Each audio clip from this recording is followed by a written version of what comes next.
The response from the Russian Federation has already arrived in several ways. Also, we are going to talk about how Ukraine is doing in Kupyansk and what has finally happened with this submarine that Ukraine supposedly sank. But in reality, it could actually be a tremendous embarrassment for Ukrainian intelligence and for the entire collective West. Since, for now, Russia has denied the events with images. And how exactly? Let's also see how things are generally unfolding on the Ukrainian front. Are there any surprises? We have all the details, we have the latest analyses, and above all, the most heartfelt reactions. The response from the Russian Federation is aimed at refuting Western propaganda. On the one hand, secondly, of course, it will be carried out through direct attacks, mainly against Ukraine's energy infrastructure and the country's port infrastructure. If you followed me on my Telegram channel, I already share with you in the private channel where the very latest information about what's happening is available, among other things, on the front lines and in the Ukrainian conflict in general. But on my general Telegram channel, I warned you a couple of days ago that Russia was preparing a massive attack for the end of December. But now I know for sure that in addition to that attack, there will be at least one more, an intermediate attack. And here we're talking specifically about an attack, I repeat, against the Odessa region. This one specifically is going to be something like Russia's reaction to what Ukraine has been doing recently, these sabotage actions with Western help. But actually, they could end up making not only Ukraine look ridiculous, but all of the West as well. Who knows? But look at this now. Also, the West is attaching satellite images to it. That's exactly where the Russian Federation denies this information, because it turns out that Russia has started to play the media game. I was really surprised, but that's how it is. Has the Russian Ministry of Defense gotten tired of doing absolutely nothing with each new Ukrainian attack, especially in terms of media response? And they've said, that's it, we're done, forget about it. And what they're going to do now is, I think, basically what they should have done from the beginning. Now it's about telling the whole truth, showing the facts, which, let's see, are absolutely direct images. The Federation of Russia. In addition, the country's Ministry of Defense has made very strong statements that make Ukrainian propaganda look ridiculous. Images where, indeed, well, they have released satellite images. If you look at the first image, how it was on the dock, we're talking about Navara 6. Here we move on to the second image, where it is indeed quite damaged. But, well, it turns out that the damage might have actually been caused by the dock itself and not by the submarine of the Russian Federation. And could this actually be the key to the whole issue? The Western press publishes satellite images of the Novorossiysk dock, where Ukraine indeed tried to carry out an unprecedented attack against the Russian Federation. In the images, traces of an explosion can be seen on the dock near one of the diesel submarines of the Varsavianta type. No visible damage can be seen on the hull structure, even though yesterday the Security Service of Ukraine claimed that the submarine had indeed been destroyed. So this is where we stand. Directly in front of the images attached by the Russian Federation itself, images attached by the Russian Federation itself, Western images, satellite images, Novorossiysk, where Ukraine effectively tried to carry out an operation against the Russian Federation.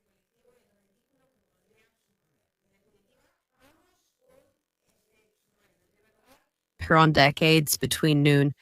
A common topic concerns an alleged incident, not in the Novorossiysk Naval Fleet Bay, involving a Russian submarine and the enemy's use of an unmanned underwater vehicle to investigate. None of the missiles hit their targets. The Black Sea Fleet submarine Deepansk Slavkina, Russian naval base. Their equipment and versions were undamaged.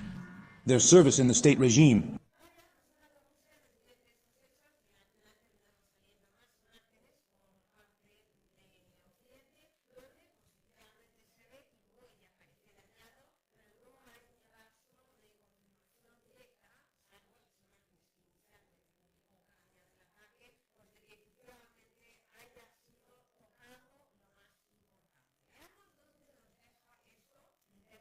I repeat, the most outrageous ridicule which Ukrainian propaganda is used to falling into, day in and day out. I wanted to show you this image specifically because here you can clearly see what it is. The dock is surrounded and there are some kind of gates that open and close. But even so, I understand that the Ukrainian drone slipped in when, for example, a ship or a boat was coming in. I don't know. When the gates were open, so it must have slipped in then. I don't know if that particular drone would have the ability to wait there for the moment of the attack. Be that as it may, indeed, sometimes it's impossible to protect 100% of the airspace, the maritime space, and the land. And these things, I think, it's absolutely normal that they end up happening. On one hand, we have evidence with this image that the Russian Federation is taking all the measures it has at its disposal to effectively prevent these attacks, but it's not always possible. However, the attack makes the opposing side look even more ridiculous. Ukrainian propaganda, as always, takes advantage of the absolute trust that Western media gives and provides them. On one hand, some analysts, even those who are supposedly not NATO supporters, even within the Russian Federation. Come on, some of us are tired of talking, well, of denouncing those Russian war correspondents who, for some reason, through that current that was created, especially when Prigozhin, they are too used to criticizing whatever the Russian Ministry of Defense does, and that's even though in Russia, there is supposedly no freedom of expression, there's a terrible dictatorship. Well, there are some who don't stop criticizing the country's Ministry of Defense. And basically, what they always end up saying is, this is the Ukrainian attack. In case some of you haven't seen it completely, basically what some people are saying is that, of course, it's because Ukraine told them. Well, it would have to be true, right? Well, not necessarily, because these are the facts we have as a basis. Indeed, here you can see this tremendous explosion, but it's not clear if the submarine was damaged. Otherwise, yesterday, we didn't have any information from the Russian Federation when they arrived. So we talked about it live as it happened. Today, we have these images in which Russia denies the main claim. And now we can base ourselves on something. When it comes to saying, well, look, maybe Russia could be right, maybe Ukraine could be right, be that as it may, we're talking about the fact that in this particular attack, the United Kingdom provided Ukraine with the technology in the form of this underwater drone, which ultimately carried out the attack. The United States most likely provided Ukraine with intelligence data, which has to do with satellite images and reconnaissance planes, information about the port's defense system and the schedules of ship movements. In short, the most complete picture, without a doubt. Let's see if you can figure out exactly where it comes from, and if anyone had any doubts, I'll tell you right now. The most complete picture of these events is provided directly to Ukraine by the United States, basically in real time. Despite everything, Ukraine still can't launch even a minimally successful attack, making British technology, American intelligence data, and their own country look ridiculous in the process, something the Zelensky regime is already absolutely used to. Let's see. We already mentioned that this attack wouldn't really mean much. In terms of the Russian Federation, even if they lost a submarine, yes, they would have to respond to Ukraine. With that, they would actually almost benefit more, especially now, and we'll see that in a moment. The fighting is much fiercer, and there are several towns being contested. Ultimately, what we're seeing here is the perfect excuse for Russia to bring out all its artillery, not the heaviest, far from it. We also need to be very clear about this, but it's so that Russia brings out all its artillery, so it goes to Ukraine to destroy its energy system. It seems that the Kiev regime isn't even slightly concerned about these events. They're a kind of submarine model, just so you get an idea of what kind of submarine was supposedly sunk by Ukraine. But as we can see, according to the Russian side, it's still perfectly intact, so on one hand, Russia really surprises us. The military response is still yet to come, and I know for a fact it's being coordinated, I repeat, especially against the port infrastructure, as well as the energy infrastructure of Odessa and the eastern part of Ukraine. In yesterday's live broadcast, we already saw how a large part of Ukraine is being left without electricity. It's about to be left practically without any means of support. People are having to fry eggs using practically a blowtorch. It was like a kind of large blowtorch. Meanwhile, Ukraine keeps acting foolish and keeps trying to do it. It's not very clear against the infrastructure. Ukraine. Everything against the infrastructure and especially Ukraine's infrastructure. Against Ukraine's infrastructure and about Ukraine's infrastructure. About against Ukraine's infrastructure. And above all, against infrastructure and especially against infrastructure. Everything against Ukraine's infrastructure, especially against Ukraine's infrastructure, and above all against Ukraine's infrastructure. Everything against Ukraine.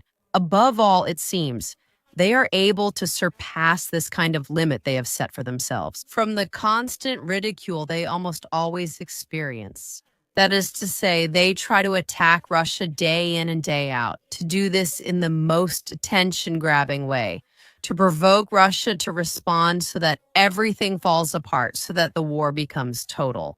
However, we have little more than just the images. The sad thing about this is that Western media have already spread the images all over social networks. And have a lot of people really believed that this is genuine?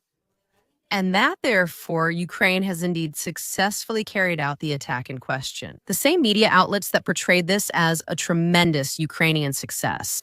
I highly doubt they will deny it now that we have confirmation of the exact opposite from the Russian Federation. That's what freedom of the press looks like, Ukrainian style. So, anyway, the security service of Ukraine, which tried to present all this as a great victory, ended up looking like a group worthy of a real clown, who is now trying, and we'll see in a moment, to negotiate his freedom and his safety. And, well, it looks like they're already reaching some kind of agreement. Meanwhile, Russia has to face the fact that American reconnaissance planes, yes, but now they're being replaced by European reconnaissance planes, are flying over the Black Sea. They're taking positions. They're also taking photographs. In other words, they're investigating the situation.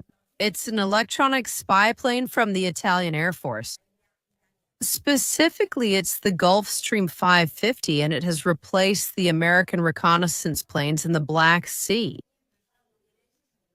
The aircraft is flying over the port of Constanța in Romania, and of course, trying, I imagine, to gather data to use, for example, in a future attack against the Russian Federation while flying over the port of Constanța. And according to the version, the plane will actually help the armed forces of Ukraine repel the future attack by the Russian Federation.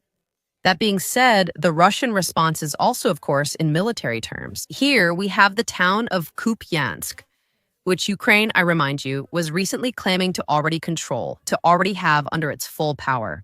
Today, we are going to see what the reality actually is, because here, Russia has also shown some images, and we have direct statements from soldiers of the Russian Federation from Kupyansk. We have the geolocation of these positions, and therefore, we have the reality of things. From the point of view of the Russian Federation, Kupyansk has now become one of the main focal points of the media front between Russia and Ukraine. Ukraine is supposed to be there, achieving one victory after another, when in reality, what is happening is that Russia is applying its classic strategy, and I would say its most brilliant strategy. And basically, Kupyansk is now something like the bait through which Russia manages to advance on other fronts.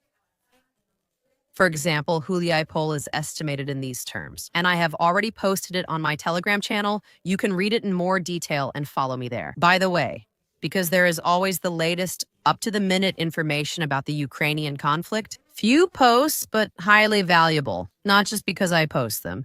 Feel free to follow me there. So, was I telling you that Gulapol would very likely fall very soon? There are some quite reliable sources, some of them saying it could fall before Christmas. Other sources suggest that Russia is not going to enter Arizhab. I have been analyzing the situation with Russian military personnel, and it is very likely that they will choose to flank that town. And they are already at the gates of the regional capital, Zaporozhye, which is the city of Zaporozhye. Effectively, Ukraine is now concentrating all its forces in the Kupyansk bottleneck, sending a huge number of its soldiers to try to save a fortress.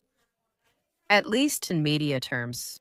They claim that they have the town practically under control. He is doing absolutely everything possible and impossible to prove that the armed forces of the Russian Federation are not and are not expected to be in most of Kupyansk. Meanwhile, these are the images that are being sent and shared with us by the Russian Federation soldiers themselves. December 15th, 2025, we, the soldiers of the Russian Federation, are on the streets of the Russian city of Kupyansk, sending greetings to the expired president and admiring him for his neural network skills. The red arrow where you see these red letters also marks where these images were taken. Very close, practically in the center of Kupyansk. Very close, in fact, to the monument where Vladimir Zelensky supposedly took photos. And this disproves the claim that the armed forces of Ukraine control the town. Actually, this video is fully verifiable, which means the area around the street is too. I really like this jab they take at Zelensky. We greet the expired president of Ukraine and marvel at his mastery of artificial intelligence. They suggest Zelensky was never in Kupyansk, though I believe he was. What's happening is that clearly canned images from this address are being uploaded. Right now, it attracts all the media attention, which is perfect for Russia to make progress. It's a strategy they've been using almost regularly for a while now. It's comparable to Artyomovsk, formerly known as Bakhmut. What's happening right now in Kupyansk, because Sursky and Drapati, especially Drapati, who's in charge of Kupyansk, are sending in hundreds and hundreds of Ukrainian soldiers almost all at once, practically without any preparation. And with this, they're trying to confront Russia, in fact, taking advantage of one of the most well-known strategies that Russia has been using lately. To advance on the battlefield, which is to send in small groups of soldiers, let's say, infiltrate enemy defenses, go through forests, move more like special forces groups. In other words, blending into the environment and creating small pockets of resistance. Little by little, these groups join together until they have a well-formed army within each locality. This was a strategy that Russia used precisely in Krasnoyarsk, formerly Pokrovsk, and this is the strategy that Ukraine is trying to use right now. A strategy that so far doesn't seem to be having much success. And that's what some sources are saying directly from the scene. The case of Kupyansk, along with all the events that have taken place, once again demonstrates the importance of informational support in military actions. And in this sense, the Ministry of Defense of Russia, it seems, is acting in a more and more reasonable and clever way. It's interesting that after the appearance of this video from Kupyansk, there might be a brief pause, but this doesn't completely clarify the situation. The Russian control of the central part of the city in general cannot be questioned. From here, however, the debate focused on understanding, at least within the Russian Federation, which Ukrainian reserves Drapati actually put into combat and what tasks were assigned to them. At the very least, there was talk of an attempt to break through Russian positions and some kind of symbolic action. The attacks from the northwest and southwest really did happen, but as had been previously assumed, Russian firepower in the area turned out to be much greater. Ukrainian reserves apparently ran out much faster than expected. As a result, all attempts to unblock the city have failed for now. In this context, it's worth taking a closer look at the statements of some bloggers, including some Russian ones, that the armed forces of Ukraine had almost reached the center of Kupyansk, and all Russian positions were about to be lost. In this same category is the story of Zelensky's trip to the Stele to take a selfie, if it really happened at any point. And here, that is to say, if it really is either canned footage or it could even be images created with artificial intelligence. That's how the situation is right now at the hottest point of the Russian front. Well, the Russian-Ukrainian front or the Russian-NATO front. The town of Kupyansk, Ukraine, is keeping all the pressure there. On one hand, to try to overshadow what's happening right now in Krasnoyarsk and Dimitrov, formerly Pokrovsk and Mirnograd. Pokrovsk is now under the full control of the Russian Federation. Mirnograd is about to fall, completely surrounded. The Ukrainian armed forces are unable to get any of their soldiers out of there. Now they're trying to scatter, leave, or abandon the town, but crossing the fields is extremely difficult. And over there, they have Kupyansk as a kind of media support, like a wild card to try to get out. So the embarrassment isn't so monumental, so that the Western media, and first of all, the Ukrainian media, have something to feed into this frying pan of war, where most of the Ukrainian army is being worn down to the Russian steaks made of real ground meat. They won't care or be affected, and it won't matter to them. Because this Russian strategy, the most brilliant one Russia has used in this war, which we will still dedicate time to, a complete report that is precisely based on not giving Ukraine any reason to stop fighting. For instance, in Kupyansk, at one point even angering Ukraine by saying, look, you really don't control this area, just as Russian soldiers have shown, but then continue without updating the situation or saying much. In media terms, everything is supposedly covered by the fog of war, which allows Ukraine to try for each next small victory. Also try to sell it in the media as a tremendously big and significant victory, which ultimately translates into the depletion of Ukrainian reserves, which should now be defending. Other towns, including, for example, the town of Hulaypol, which Russia is about to take. And according to some sources, it won't take much more than 2 weeks, at most a month, which is quite a result, especially if we consider that recently, in Zaporizhzhia, Russia couldn't even imagine advancing this much. So, while Ukraine is trying to wear down Russia in Kupyansk, or, above all, while Ukraine is trying to save the ass of the Kiev regime in Kupyansk, and most importantly, its public image, Russia is advancing on other fronts, in other areas, it's controlling other territories. And so, basically, little by little, until the final victory, which, with things going the way they are, I think absolutely no one with a minimum of objectivity can question.